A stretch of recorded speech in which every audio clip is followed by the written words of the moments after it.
Dylan Matthews burst through the emergency room doors, his 7-year-old son Connor limp in his arms.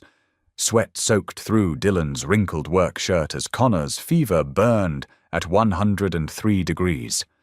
The boy's pale face pressed against his father's shoulder, tiny fingers clutching a faded blue knitted bracelet, the last thing his mother had made before cancer took her 2 years ago.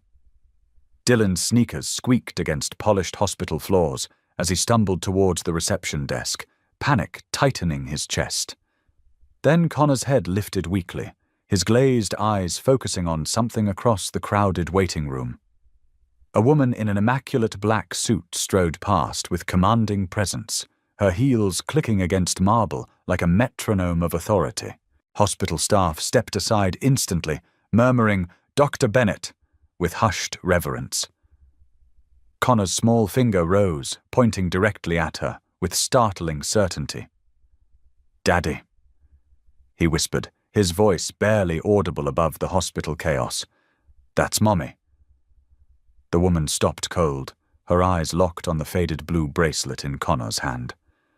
What Dylan didn't know was that this moment would unravel everything he thought he understood about love, loss, and the secrets people carry. "Mom, we have a priority case in room 3. A nurse approached Dr. Alexandra Bennett with urgent efficiency. Alexandra's composed exterior betrayed nothing as she glanced toward Dylan and Connor, her gaze lingering on the blue bracelet with recognition that cut deeper than professional concern. "Handle the paperwork," she instructed quietly, "and ensure they receive immediate attention." Dylan watched in confusion as suddenly their wait time disappeared, forms were expedited, and Connor was whisked into a private room with care that felt far beyond their insurance coverage. 2 hours later, Connor's fever had broken and color returned to his cheeks. Dylan sat beside the hospital bed, exhaustion weighing on his shoulders like lead. The past 2 years since Rachel's death had been a relentless cycle of single parenthood, financial strain, and sleepless nights. His engineering job in Cincinnati felt like a distant memory, replaced by freelance computer repair work that barely covered their modest life in Millbrook.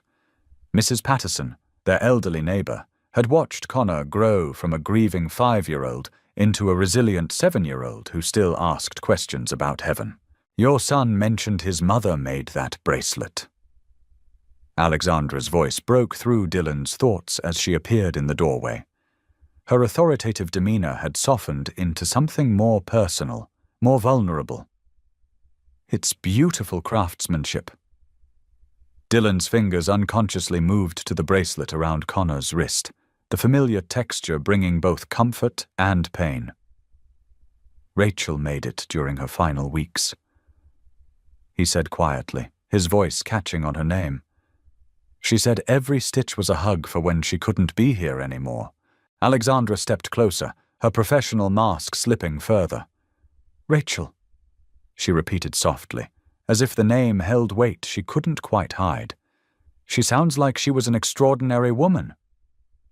Dylan studied her face, searching for clues about why this high-powered doctor seemed so personally invested in their story.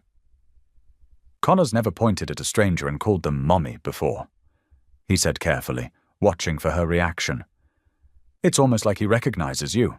The following week, Dylan discovered his laptop had crashed completely, taking with it his client files and any hope of meeting upcoming deadlines. Desperation drove him to the only computer repair shop in Millbrook's small downtown district. The bell above the door chimed as he entered, and behind the counter stood Alexandra Bennett, her corporate suit replaced by jeans and a simple sweater, looking entirely different, yet somehow more herself. "Dr. Bennett, what are you—" Dylan's words trailed off as she looked up from dismantling a hard drive with practiced precision.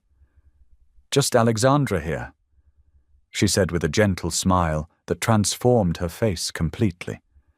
"And apparently your laptop has contracted a particularly stubborn virus." She held up a circuit board like a doctor examining an X-ray. "Lucky for you, I have a strange hobby of rebuilding things that seem beyond repair." 3 days later, Dylan returned to find his laptop not only functioning but running better than it had in years. Alexandra refused payment, claiming it was practice for her retirement hobby. Their conversation drifted from technology to Connor's recovery, from Millbrook's quiet charm to the exhausting pace of corporate medicine. "I needed a break from the boardroom," she explained, her fingers absently tracing patterns on the workbench. "Sometimes you have to step away from who everyone expects you to be." Dylan found himself studying her hands, elegant but marked with tiny cuts from computer components, manicured nails now slightly chipped. "Connor's been asking about the nice doctor lady," he admitted. "He drew you a picture of a bracelet made of flowers." Alexandra's breath caught almost imperceptibly, and she turned away to organize already perfect tools. "Children see the world differently than adults do," she said quietly. "They notice connections we miss." Their paths began crossing with increasing frequency around Millbrook's small community. At Peterson's grocery, Alexandra helped Dylan when Connor suddenly felt dizzy in the cereal aisle, her medical instincts taking over seamlessly. Her cart contained expensive organic items alongside basic staples, suggesting someone unaccustomed to domestic routine. "Cooking for one is harder than managing a 100-person staff." She laughed when Dylan noticed her confusion over dinner ingredients. At Riverside Park, Alexandra appeared on the bench beside Dylan while Connor played on swings that squeaked with memories of countless childhood afternoons. "He has his mother's eyes," she observed, watching Connor pump his legs with determined concentration. Dylan's throat tightened at the casual intimacy of her comment. "You didn't know Rachel," he said, but it came out as more question than statement. "No," Alexandra replied carefully. "But some things are obvious in children." "Uncle Dylan!" Connor called out, racing toward them with grass stains on his knees and joy radiating from his face. "Can Miss Alex push me on the swings like Mommy used to?" The question hung in the afternoon air like suspended breath. Alexandra's composure wavered, revealing something raw beneath her polished surface. Dylan noticed her expensive watch, her perfectly styled hair, the way she held herself like someone accustomed to boardrooms rather than playgrounds. "Miss Alex might have other places to be," Dylan said gently, giving her an escape route he wasn't sure he wanted her to take. But Alexandra stood up, brushing imaginary dust from her designer jeans. "I can't remember the last time I pushed someone on a swing," she said, walking toward Connor with steps that seemed to shed years with each footfall. Dylan watched her laugh at Connor's demands to go higher, higher, and felt something shift in his chest, a warmth he hadn't experienced since Rachel's diagnosis.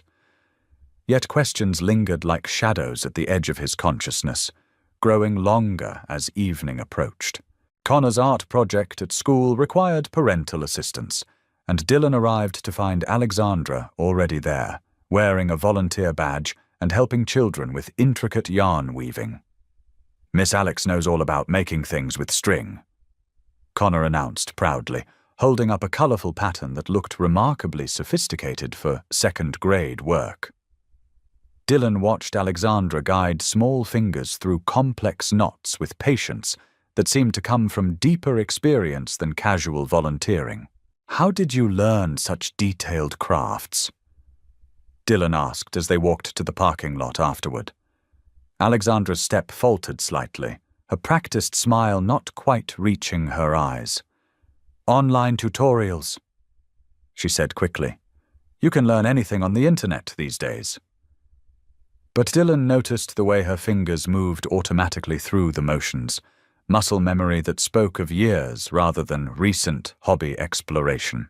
That evening, Connor insisted on video calling his computer friend to show off his art project. As Alexandra's face appeared on the screen, Connor chatted about his day with the unfiltered honesty of childhood. "Miss Alex, do you have any kids? because you're really good at mum stuff." The silence stretched uncomfortably before Alexandra recovered. "Some people are just naturals with children." She deflected, but Dylan caught the shadow that crossed her features. 3 weeks into their unexpected friendship, Dylan needed Alexandra's help with a complex data recovery job that was beyond his expertise. She invited him to her temporary workspace, a sleek office suite that seemed oddly elaborate for someone taking a simple break from corporate life. The walls were lined with monitors displaying real-time medical data, financial projections, and what appeared to be case files for dozens of families across the Midwest. Dylan's engineering background helped him recognize the sophisticated database management system humming quietly in the corner. "This is quite a setup for hobby computer repair," he said carefully, scanning the room that felt more like a command center than a casual workspace. Alexandra's shoulders tensed as she realized how much her environment revealed. "I like to stay connected to my work even during sabbaticals," she explained, but her voice carried the weight of incomplete truth. "These files," Dylan said, moving closer to a wall display that showed family photographs and detailed financial records, "they look like case studies." His blood ran cold as he recognized patterns. Single fathers with young children, all with similar tragic backstories, all located in small Midwest communities. "Alexandra, what exactly is your work?" The question came out sharper than intended, cutting through the comfortable familiarity they had built. Alexandra's professional mask snapped back into place with almost audible precision. "I run a medical foundation that provides support services for families in need," she said, her tone becoming clipped and formal. "These are our beneficiaries." But Dylan's eyes had found a file labeled Matthews, Dylan and Connor, Millbrook Implementation Phase 2, tucked among dozens of others with similar clinical designations. Implementation Phase 2. Dylan's voice barely contained his rising anger. "Are we some kind of project to you?" He grabbed the file, scanning pages of detailed analysis about his financial struggles, Connor's medical history, even transcripts of conversations they'd had at the park. "You've been documenting our lives like we're lab rats." Alexandra reached for the papers, but Dylan pulled them away, his trust crumbling with each revelation. "It's not what you think," Alexandra said desperately, her composed exterior fracturing. "The foundation helps families, Dylan. We identify people who need support and provide it discreetly." But Dylan was already reading further, discovering that his recent good fortune, Connor's expedited medical care, mysterious grocery store credits, even the scholarship application that had appeared in his mailbox, had all been orchestrated from this room. "How many other families?" Dylan demanded, gesturing at the wall of files. "How many other single fathers have you manipulated into trusting you?" Alexandra's silence spoke volumes as Dylan counted at least 50 similar cases displayed across the monitors. "This isn't helping, Alexandra. This is playing God with people's lives." His voice broke as the weight of feeling manipulated crashed over him like a cold wave. "You don't understand the bigger picture," Alexandra said, her voice taking on the authoritative tone he'd first heard at the hospital. "These families would have struggled for years without intervention. Connor would have fallen behind in school, your financial stress would have escalated, you would have lost your house within 18 months.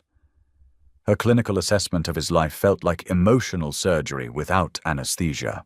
Dylan's hands shook as he continued reading, discovering psychological profiles that analyzed his grief patterns, Connor's attachment issues, even predictions about their future relationship dynamics. "You studied us like specimens," he whispered, the betrayal cutting deeper than any physical wound. "Every moment we shared, every conversation, you were collecting data." The blue bracelet around Connor's wrist suddenly felt like a tracking device rather than a mother's final gift. The bracelet, Dillon said suddenly, pieces clicking together with horrifying clarity. You recognized it immediately. How? Alexandra's face went pale as she realized her mistake.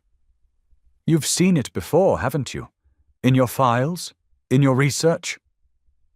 His voice rose with each question as the full scope of her deception became clear.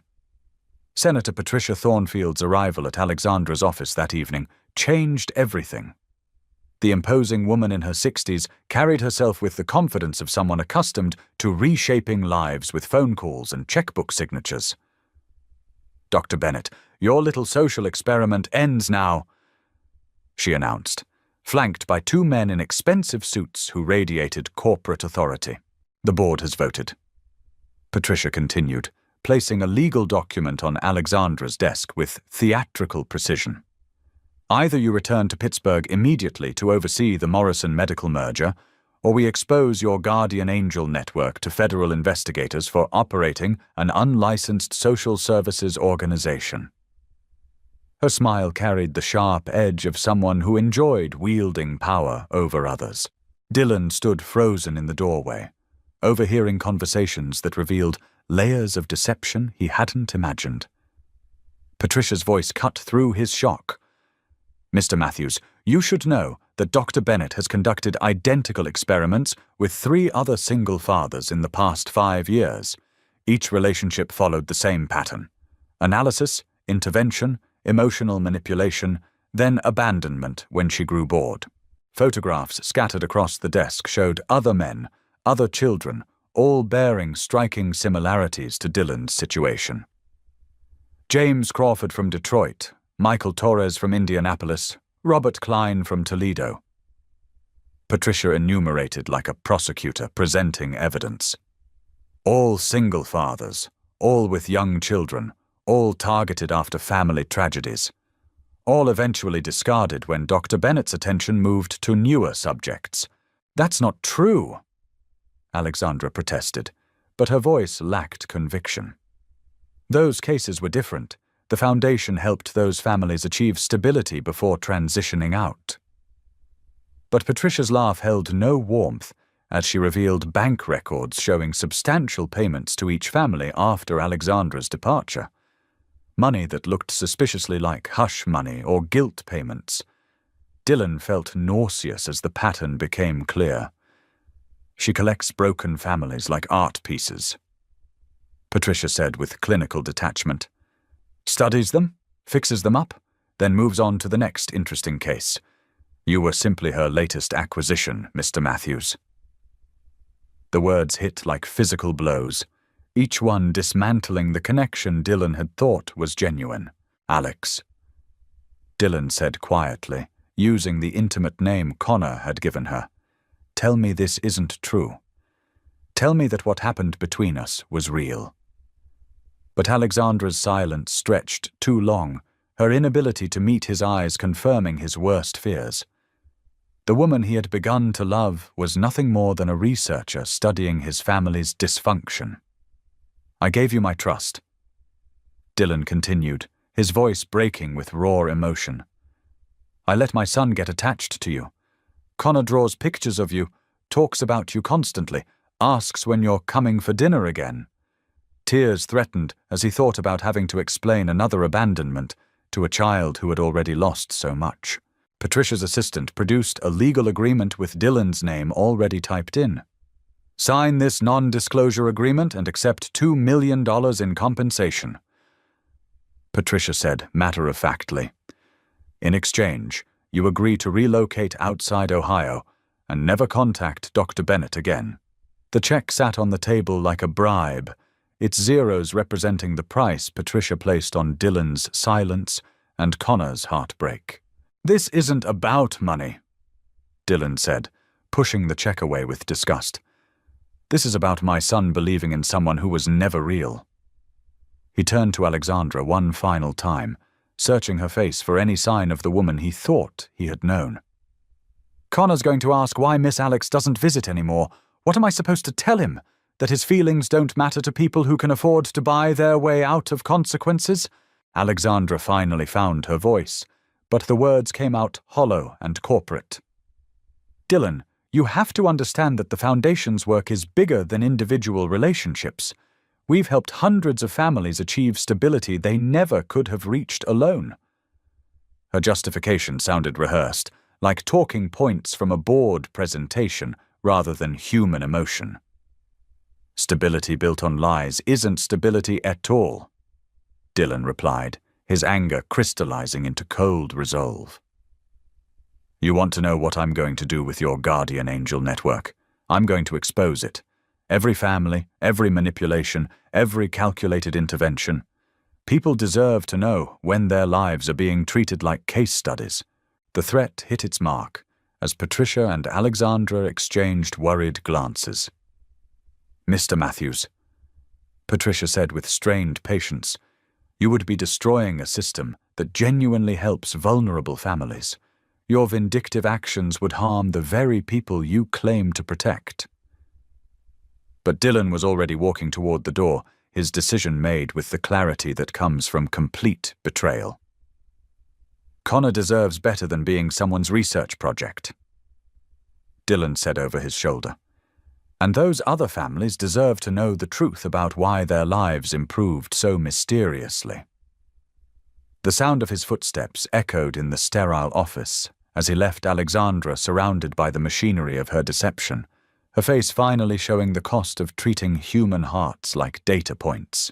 3 weeks after Dylan's explosive revelation about the Guardian Angel Network hit local news outlets, the consequences rippled far beyond Millbrook's quiet streets. Families across the Midwest who had experienced mysterious good fortune suddenly understood they had been subjects in an elaborate social experiment. Marcus Thompson, a single father from Detroit, attempted suicide when his support systems vanished overnight, unable to cope with the revelation that his daughter's medical care had been part of a study. Connor's health deteriorated rapidly, without access to the specialized treatments Alexandra had discreetly arranged. Dylan found himself driving to Cincinnati twice a week for appointments that stretched their already tight budget to breaking point. The boy's persistent cough returned, along with the dark circles under his eyes that had disappeared during Alexandra's involvement in their lives. "Daddy, why doesn't Miss Alex come over anymore?" Connor asked during another sleepless night, his small voice cutting through Dylan's guilt like a blade. "Did I do something wrong?" The innocence in his son's question nearly broke Dylan's resolve to protect him from the truth about manipulation and betrayal. How do you explain to a 7-year-old that sometimes adults lie about caring? No. Anonymous help began appearing in unexpected ways. Grocery bills were mysteriously paid at checkout. Connor's school mentioned receiving donations for his specialized tutoring, and their mailbox contained envelopes of cash with no return address. Dylan recognized the pattern immediately. Alexandra was continuing her interventions from the shadows, trying to maintain their stability without direct contact, but the anonymous assistance felt different now, tainted by knowledge of its calculated nature. Dylan found himself rejecting help he desperately needed, pride and anger overriding practical necessity. He returned grocery vouchers, refused scholarship applications that appeared without explanation, and even drove past the free medical clinic that had suddenly opened in Millbrook with suspiciously advanced equipment. "Dad, there's a lady at school who wants to meet with you," Connor announced one Thursday afternoon, producing a note written on expensive stationery. The message was brief. "Mr. Matthews, I believe we need to discuss our mutual acquaintance, Dr. Patricia Thornfield." Dylan crumpled the paper, recognizing the senator's manipulative tactics, continuing even after Alexandra's departure. The meeting took place at Millbrook's only upscale restaurant, where Patricia sat waiting with 2 other men Dylan didn't recognize. "These gentlemen represent James Crawford and Michael Torres," she announced as Dylan reluctantly joined their table. The other fathers who were subjects in Dr. Bennett's research projects. Dylan studied their faces, seeing reflections of his own confusion and anger. She didn't abandon us," James said quietly. his voice carrying the weight of someone defending a complex truth. The Foundation continued supporting our families long after her personal involvement ended. My daughter's college fund, Michael's son's medical care, the after-school programs that kept our kids safe, all of it continued. Dylan felt his certainty wavering as these men described experiences that contradicted Patricia's narrative. Dr. Bennett never collected families. Michael added, his tone measured but firm. She connected them. Marcus from Detroit isn't alone. He's part of a network of single fathers who support each other now. The Foundation didn't create dependence, it created community. Dylan's anger began shifting as he realized Patricia might have manipulated the truth as skillfully as she accused Alexandra of doing. Patricia's composure cracked slightly as the men continued their defense. Gentlemen, Dr. Bennett violated ethical protocols by engaging personally with her research subjects. Her romantic involvement with Mr. Matthews compromised the entire program's integrity. But James and Michael exchanged glances that suggested they knew details Patricia was omitting. Ma'am, with respect, Alexandra never had romantic relationships with any of us, James said firmly. She was grieving someone important to her, someone who asked her to take care of us specifically. Dylan's blood ran cold as implications settled over him like morning fog. Someone who knew our stories, our children's names, our specific struggles before we ever met Dr. Bennett. Michael produced his phone, scrolling to emails dated 3 years earlier. My late wife Sarah corresponded with someone named Rachel during her cancer treatment. They were in an online support group together. Dylan's world tilted as he read Sarah's description of her husband and son, details she had shared with a woman named Rachel who was fighting the same disease. Alexandra Bennett is Rachel's half-sister. James continued quietly. They found each other through the donor registry when Rachel needed a bone marrow transplant. But they connected too late. The cancer had already spread too far. Dylan's hands trembled as he processed information that recontextualized everything he thought he understood about deception and genuine care.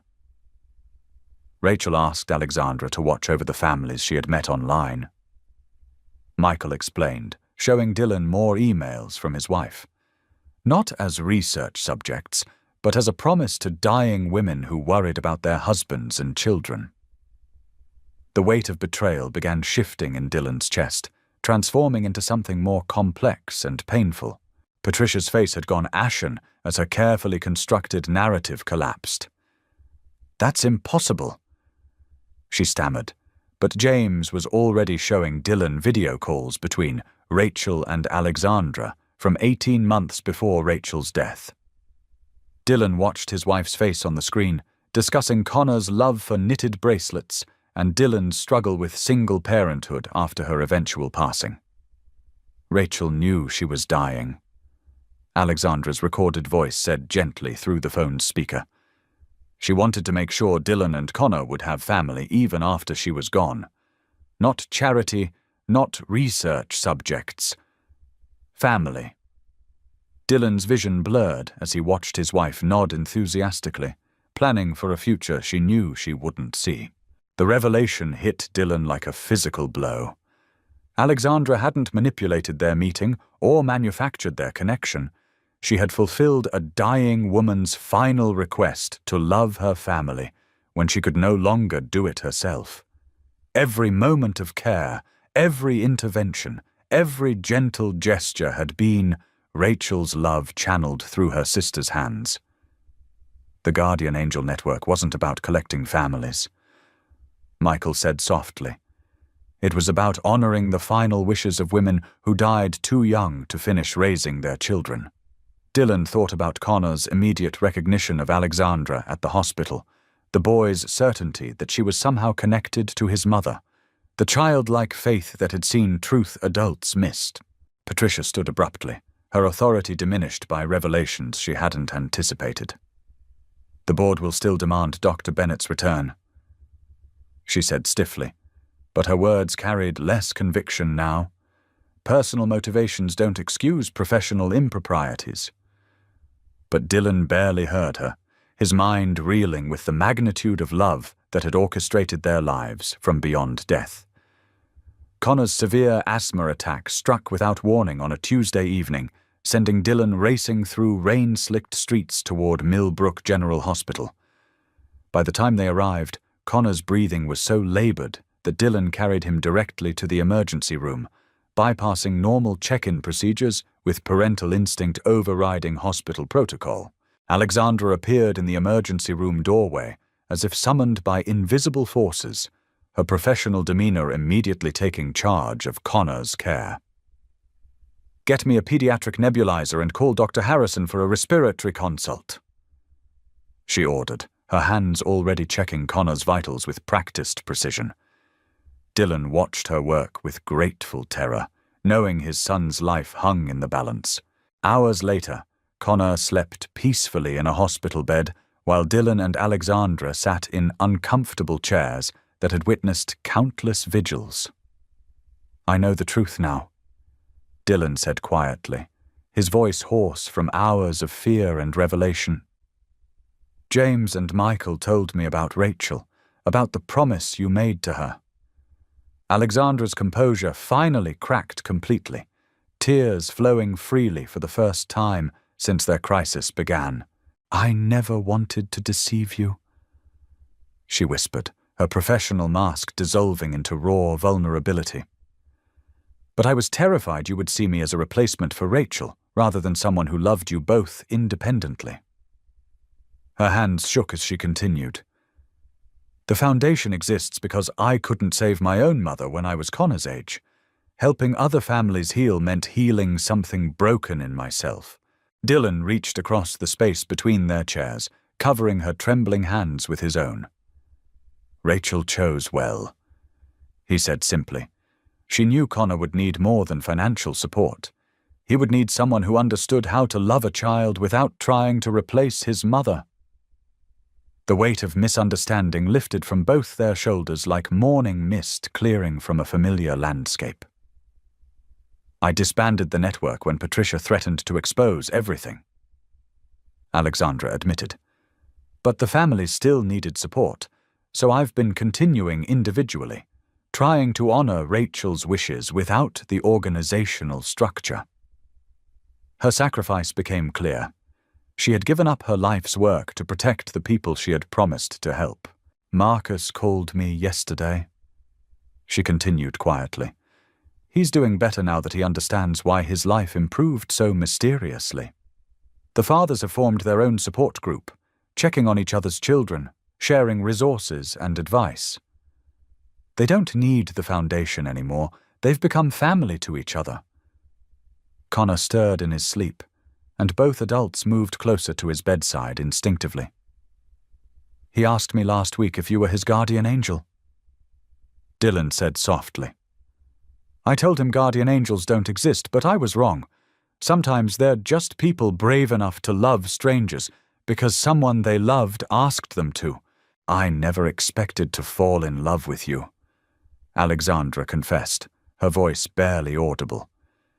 The promise was supposed to be about caring for Connor, making sure he had opportunities and stability.